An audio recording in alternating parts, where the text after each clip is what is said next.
यहाँ पर समाज सेविक और राजनीतिक और सभी के परिवार को एक साथ लेके चलने वाले धर्मेश सूद जी हमारे बीच में मौजूद है। सर नमस्कार। नमस्कार सर, लगातार आपके तूफानी दौरे चल रहे हैं हरियाणा के अंदर पूरे, कैसा रिस्पॉन्स मिल रहा है खासतौर पे बहनों का, माताओं का, बुजुर्गों का और यहाँ के खासतौर पे बहु में स्थानीय लोगों का कैसा रिस्पॉन्स मिल रहा है सर आपको? बहुत अच्छा रिस्पॉन्स मिल रहा है। वो तो मेरा परिवार है जी, यहाँ से पला बड़ा इन गलियों में खेले हैं हम, जहाँ आज खड़े हैं। तो ऐसा भगवान जी ने आशीर्वाद दिया, सबका बुजुर्गों का आशीर्वाद हुआ, ये हौसला जो आया और एक हम इस चुनावी रन में आए और समाज के लिए, समाज की सेवा करने के लिए भाव से उतर के आए। सर, इतनी समस्याएं अम्बाला कैंट के अंदर कमी करनी मुश्किल है। जहाँ भी जाओ खड्डों से लेके हर आप समस्याओं से भली भांति परिचित हैं, क्योंकि आप सवेरे 4 बजे उठते हैं तो रात को 12-12, 2-2 बज जाते हैं सर, उसको लेके ऐसा है। समस्याएं तो भुगते ही रही हैं। 2 साल से सड़क खराब थी और आगे अभी भी खराब है, तो कोई समस्या सुनने को मतलब सुनता ही नहीं है। तो हम उतरे हैं, हम समस्याओं को हल करेंगे, पूरी प्लानिंग के साथ करेंगे। पढ़े लिखे हैं पूरा।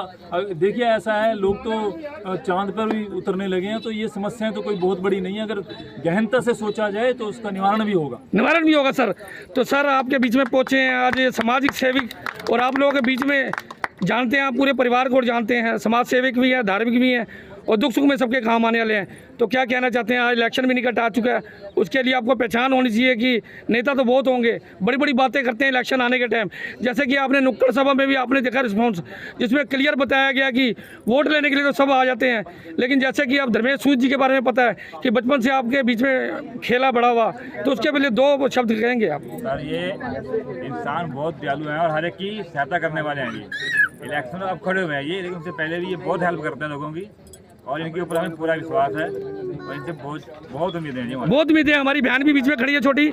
हाँ जी, बताओगे आप धर्मेश सूद जी हमारे बीच में कैसा रिस्पॉन्स मिल रहा है? जगह जगह रात दिन ये लगे हुए हैं इसी में लोगों की सेवा करने के लिए, तो 2 शब्द कहेंगे आज हमारे अम्बाला की सुर्खी चैनल के जरिए? सर, मैं यही कहना चाहती हूँ कि बस हमारे गाँव में आए हैं तो उसका विकास जरूर होना चाहिए, हमसे यही उम्मीद है जी।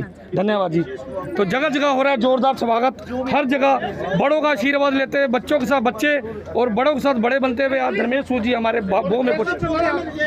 आपकी पहचान, ये चुनाव रिंकू सूद नहीं लड़ रहे हैं, ये चुनाव आप लड़ रहे हैं।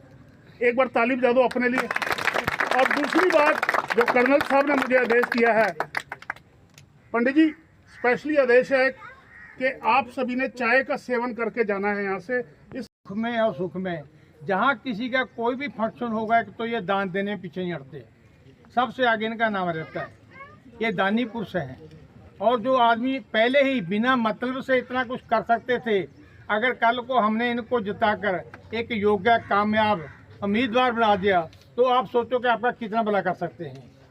इसलिए हमें सभी को चाहिए कि इनकी हम तन मन से पूरी डट के सेवा करें और हम दिल से वोट देकर इनको कामयाब बनाएं, ताकि हम लोग अपना कुछ पैदा करना है, उठाना है, उठा सकें। ये लोग, ये ऐसा शख्स है जो कि रात दिन कभी भी कहीं भी बुलाओ कहीं भी जाते हैं। मैं देख रहा हूँ उनको पिछले कोई सालों पिछले भी बहुत अच्छी सेवा दे रहे हैं। तो आपसे सभी से मेरा भी निवेदन है कि आप इनको कामयाब बनाएं। प्रोग्राम हो रहा है और इधर यहाँ स्थानीय लोग हमारे बीच में मौजूद हैं, बातचीत करते हैं। नमस्कार सर, धर्मेश सूद जी यहाँ पर खड़े हुए हैं जिनका चुनाव निशाना दूरबीन, उसको लेके क्या प्रतिक्रिया व्यक्त करना चाहते हैं आप इनके? ये हमारे गांव का बच्चा है, 2 गांव का, और बहुत ही निष्ठावान कर्मी और बहुत अच्छा काम कर रहा है। इसको जहाँ भी जब भी जिसको भी जरूरत करेंगे यहाँ की जनता के उसको बुला लेते हैं। और सबसे अच्छी बात मैं आपको बताता हूँ, हमेशा जो प्रचार का तरीका है रमेश और रिंकू सूद जी, जो भी काम का तरीका है वो थिएटर के जो आर्टिस्ट हैं उनके द्वारा कहीं ना कहीं लोगों को एक देश का।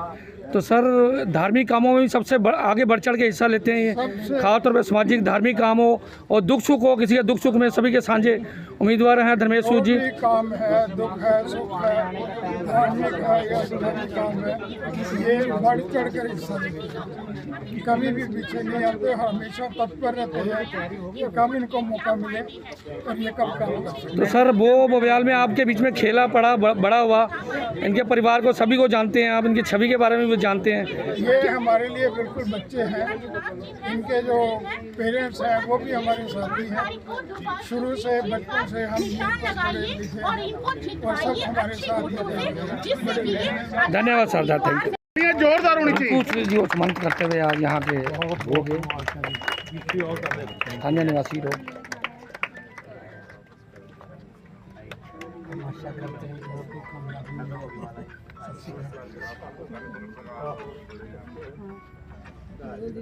अब बिना भूमिका के धर्मेश रिंकू ने क्रांति का बिगुल बजा दिया। देश का तमाम युवा उस क्रांति का हिस्सा बना।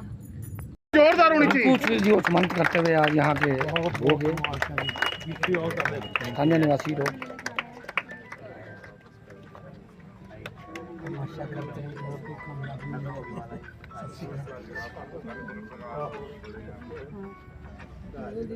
अब बिना भूमिका के धर्मेश रिंकू भगत सिंह और सुखदेव मेरे तीनों सपूतों को फांसी पर लटका दिया गया। नाटक सभा में पहुंचे। चले हम फिदा जानो तन साथियों, अब तुम्हारे हवाले वतन साथियों। कर चले हम फिदा जानो तन साथियों, अब तुम्हारे हवाले वतन साथियों।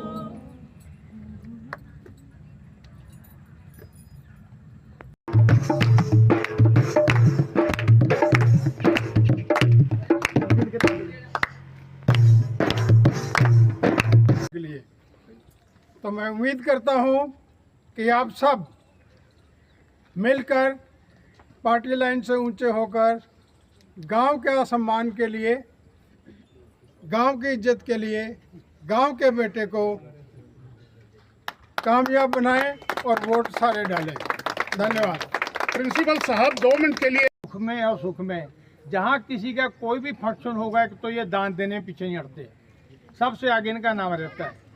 ये दानी पुरुष हैं और जो आदमी पहले ही बिना मतलब से इतना कुछ कर सकते थे, अगर कल को हमने इनको जिताकर एक योग्य कामयाब उम्मीदवार बना दिया तो आप सोचो कि आपका कितना भला कर सकते हैं। इसलिए हमें सभी को चाहिए कि इनकी हम तन मन से पूरी डट के सेवा करें और हम दिल से वोट देकर इनको कामयाब बनाएं, ताकि हम लोग अपना कुछ फायदा करना है, उठाना है, उठा सकें। ये लोग, ये ऐसा शख्स है जो कि रात दिन कभी भी कहीं भी बुलाओ कहीं भी जाते हैं। मैं देख रहा हूँ उनको पिछले कोई सालों पिछले भी बहुत अच्छी सेवा दे रहे हैं। तो आपसे सभी से मेरा भी निवेदन है कि आप